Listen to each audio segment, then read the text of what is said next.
家好，歡迎收睇第101集交叉檔案嘅。嗱，香港咧嗰啲我哋講嘢咧，譬如廣播嗰啲管制，電視又唔俾講啲咩啊，電台又唔俾講啲咩啊，報紙都話唔俾登啲咩啊，好嚴嘅係咪？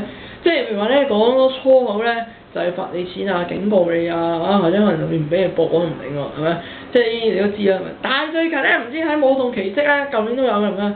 嗰日有個 PK 喎，乜 PK 呢個字出個街咁樣啊？幾嘅我都唔敢講太多，以為我講粗口係咪？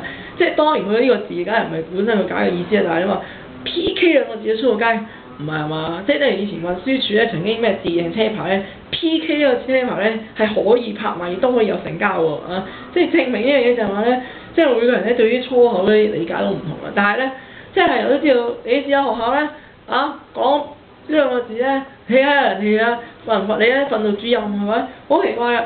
即係我可以同阿 Sir 講，喂，電視都講得啦，或者講，喂，運輸署嘅車牌拍賣得啦，係嘛？即係有人講喎，真係 PK 兩個字，梗係咪粗口咧？即係有人話粉腸又算唔算係粗口咧？係咪？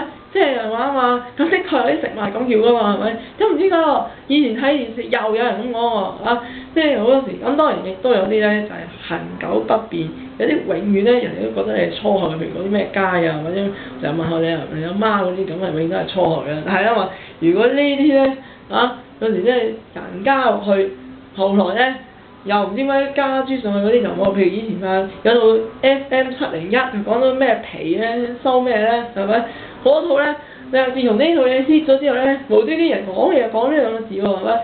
即係呢兩個字而家後來啲電視台都唔敢用啦，係咪？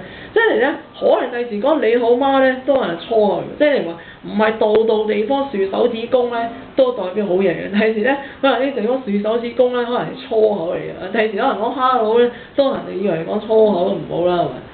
開到就喺度，我哋下一集再見，拜拜。